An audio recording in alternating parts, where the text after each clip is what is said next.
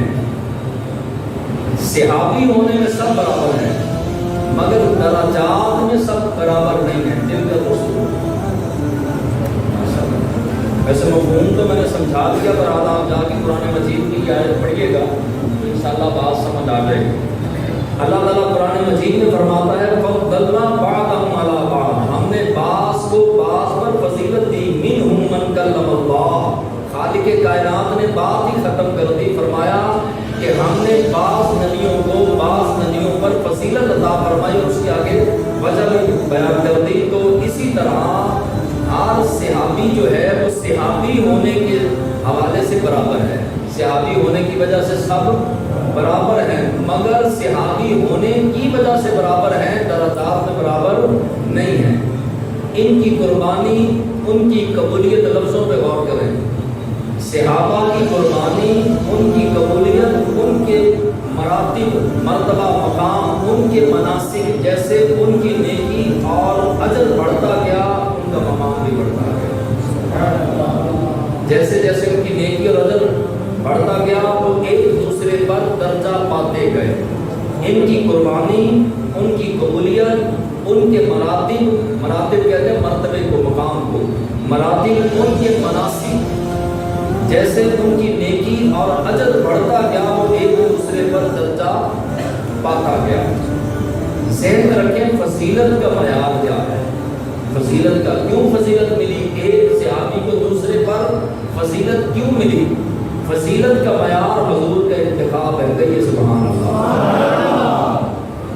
فضیلت ہم نے نہیں دی، فضیلت جو ہے وہ علماء نے، مشائخ نے اور اماموں نے جو ہے وہ درجہ بندی نہیں کی۔ درجہ بندی اور فضیلت اور درجہ اور مقام اور رتبہ اور مناسب اور مراتب یہ رسول اللہ نے عطا فرمایا۔ جس کو رسول اللہ عطا فرما دے تو ہماری ضرورت ہونی چاہیے کہ اس پر اعتراض کریں۔ وہ مرید ہی کیا کہ پیر نے ایک بندے کو عزت، ایک مرید کو عزت دی تو دوسرا مرید جیسے ہی پیر کے اس مقام اور اس بات پر اعتراض کرے گا پیسے نکل جائے گا، فارغ ہو جائے گا۔ اور وہ شاگرد بدبخت ہوتا ہے جو استاذ کے فیصلے پر اعتراض کرے، وہ امتی بدبخت ہوتا ہے جو اپنے نبی کے حکم پر یا نبی کی عطا پر یا نبی کی تقسیم پر اعتراض کرے۔ سب سے بڑا اعتراض رسول اللہ کی تقسیم پہ کرتے ہیں، وہ کہتے ہیں کہ حق والا علی کا تھا خلافت کا اور مل صدیق اکبر کو گیا، تو خلافت بھی رسول اللہ ہی نے عطا فرمائی صدیق اکبر کو، کہیے سبحان اللہ۔ فضیلت کا معیار کیا ہے؟ حضور کا انتخاب۔ کیا ہے کہ حضور کا جو درجے ملے نا، صدیق اکبر کو پہلا نمبر ملا، فاروق اعظم کو دوسرا، عثمان غنی کو تیسرا، مولا علی کو چوتھا، پھر اسی طرح بدری صحابہ، بیت رضوان والے اور دیگر انصار مہاجرین جو درجہ بندی ہوئی یہ ہم نے نہیں کی، یہ رسول اللہ نے کی ہے، اور اللہ اس کے رسول نے فضیلت دی اور درجہ دیا۔ اب کسی کو کوئی اعتراض نہیں ہونا چاہیے جب اللہ کسی کا درجہ بلند کرے، اللہ مرتبہ بلند کرے، اللہ کے رسول کسی کو فضیلت دے، تو عام سڑی کتی والے کا کوئی کام نہیں بنتا کہ وہ کھڑا ہو کر صدیق اکبر کی صداقت یا فاروق اعظم کی عدالت یا عثمان غنی کے بارے میں یا کسی بھی صحابی کے بارے میں کمزور بات کرے، اور اگر کوئی کرے تو آپ نے اپنے ایمان کو خراب نہیں کرنا۔ تو قرآن مجید میں تیسرے پارے میں اللہ تبارک و تعالیٰ نے فرمایا کہ سارے نبی برابر نہیں، سارے نبی برابر نہیں، ہم نے بعض کو بعض پر فضیلت دی ہے، بعض کو بعض پر فضیلت دی ہے۔ جس طرح سارے نبی برابر نہیں، اسی طرح سارے صحابہ بھی برابر نہیں ہیں۔ صحابی ہونے میں سب برابر ہیں، مگر درجات میں سب برابر نہیں ہیں۔ دل کا رسول مفہوم تو میں نے سمجھا دیا، برحال آپ جا کے قرآن مجید کی آیت پڑھیے گا، انشاءاللہ بات سمجھ آ جائے گی۔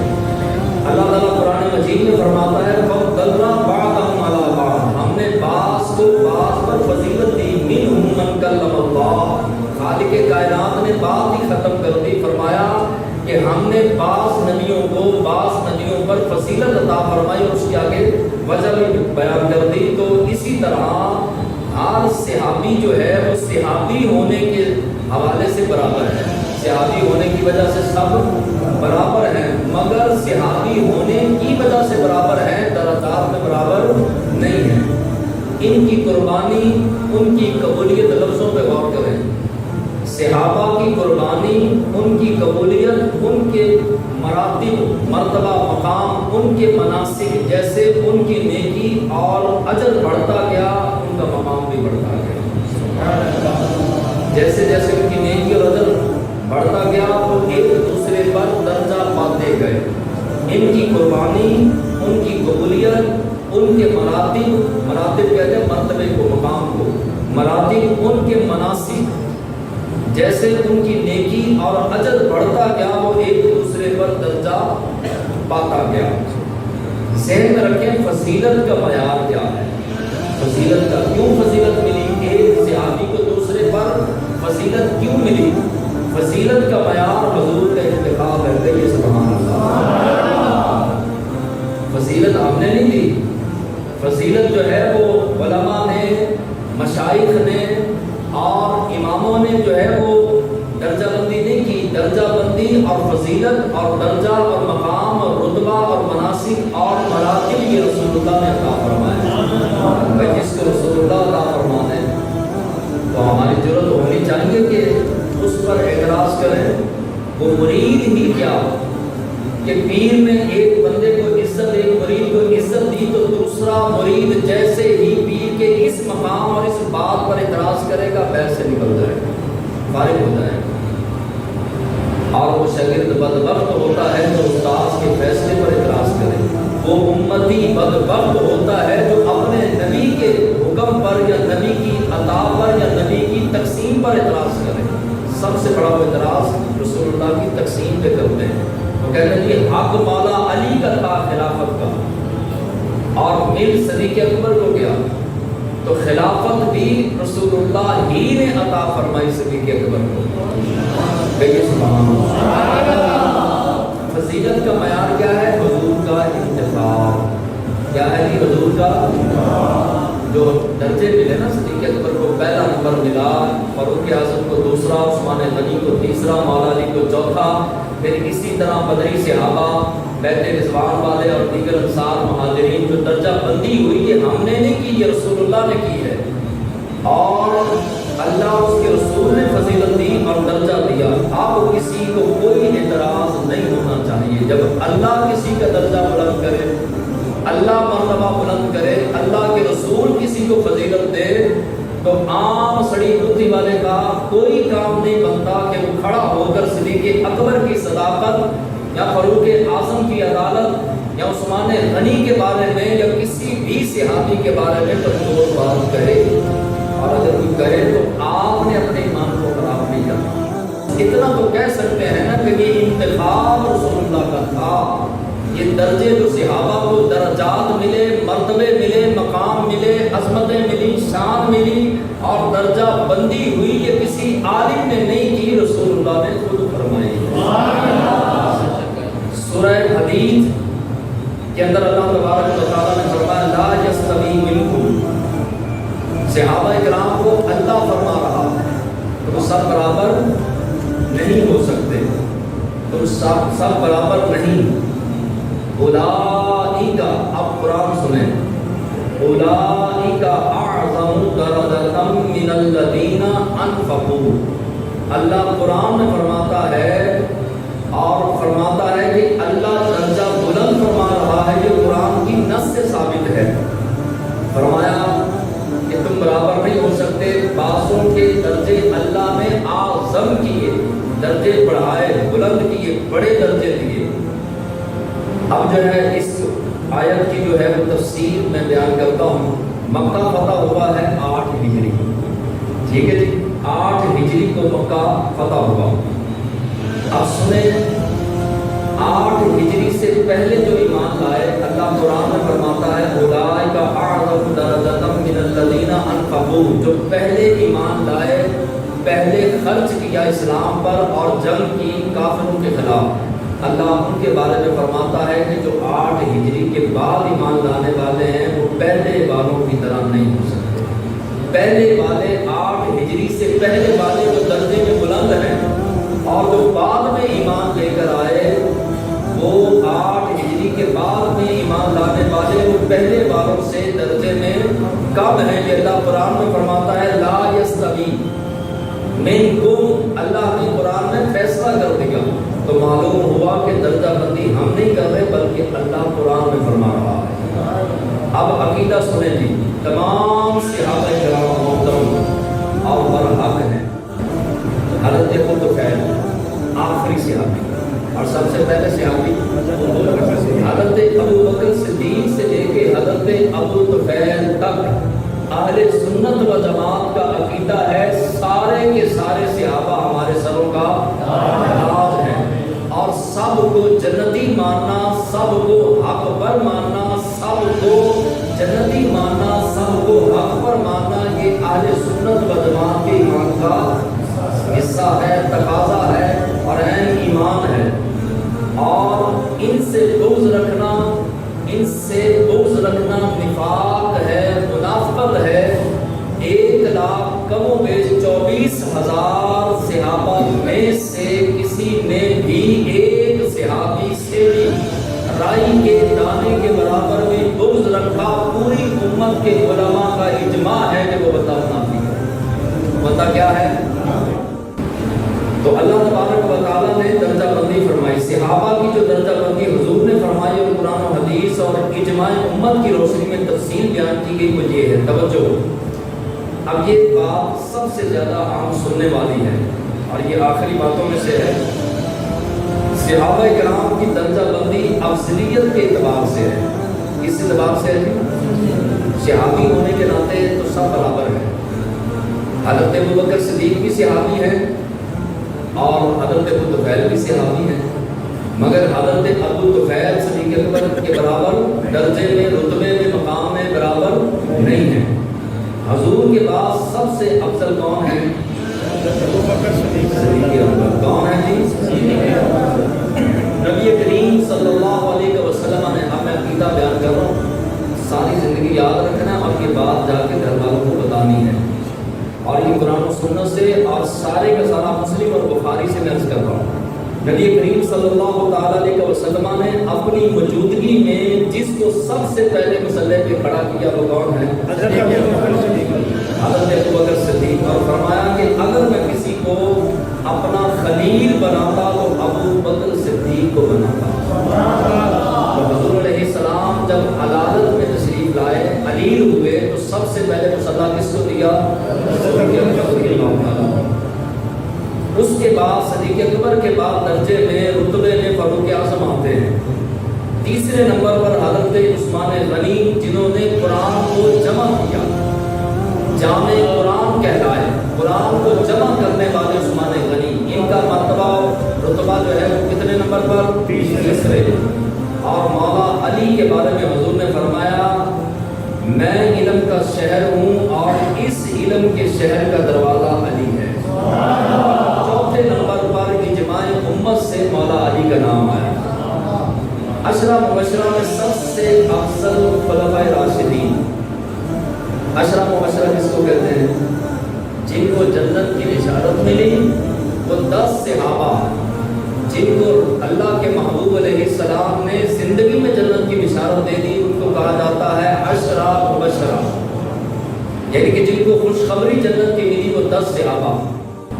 10 صحابہ، حضرت ابو بکر صدیق رضی اللہ تعالیٰ عنہ، حضرت فاروق اعظم رضی اللہ تعالیٰ عنہ، حضرت عمر فاروق رضی اللہ تعالیٰ عنہ، حضرت عثمان غنی رضی اللہ تعالیٰ عنہ، مولا علی شیر خدا رضی اللہ تعالیٰ عنہ، حضرت طلحہ رضی اللہ تعالیٰ عنہ، حضرت زبیر رضی اللہ تعالیٰ عنہ، حضرت عبد الرحمن بن عوف رضی اللہ تعالیٰ عنہ، حضرت سعد بن ابی وقاص رضی اللہ تعالیٰ عنہ، حضرت سعید بن زید رضی اللہ تعالیٰ عنہ اور عبیدہ بن جراح یہ گورنر رہے ہیں اور یہ چیف آف آرمی رہے ہیں۔ جیتے جی رسول اللہ صلی اللہ علیہ وسلم نے جن کو جنت کی بشارت دی ان میں سے آخری نام ہے حضرت عبیدہ بن جراح رضی اللہ تعالیٰ عنہ۔ اہل بدر سے افضل عشرہ مبشرہ، اہل بدر سے افضل عشرہ مبشرہ۔ بدر میں کتنے صحابہ تھے؟ 313۔ اب اینڈ پہ یہ 6 میں درجے بتانے لگا ہوں، ان کو آپ نے یاد کرنا۔ 6 درجے صحابہ اکرام کے، کتنے درجے تھے؟ 6۔ انصار سے مہاجرین افضل، انصار جو مدینے میں رہنے والے تھے نا صحابہ، ان سے مہاجرین جنہوں نے ہجرت کی تھی مکے سے مدینہ المنورہ، انصار سے مہاجرین افضل۔ آپ سنتے جائیں اور اس کو یاد رکھنا ہے، یہ آپ کا ایمان بھی ہے، عقیدہ بھی ہے، معلومات بھی ہے، علم بھی ہے، رحمت بھی ہے، برکت بھی ہے۔ انصار سے مہاجرین افضل، مہاجرین سے بیت رضوان والے افضل۔ بیت رضوان کس کو کہتے ہیں؟ جو 1400 صحابہ کرام جو صلح حدیبیہ کے مقام پر جب صلح ہوئی تھی، اس مقام پر جن سے موت پر بیعت دی تھی 1400 صحابہ کرام سے، ان کو کہتے ہیں بیت رضوان والے صحابہ۔ تو مہاجرین سے بیت رضوان والے افضل، بیت رضوان والوں سے اہل بدر جنہوں نے جنگ بدر میں غزوہ بدر میں شرکت کی وہ افضل، اور اہل بدر سے عشرہ مبشرہ افضل۔ عشرہ مبشرہ میں خلفائے راشدین افضل، اور خلفائے راشدین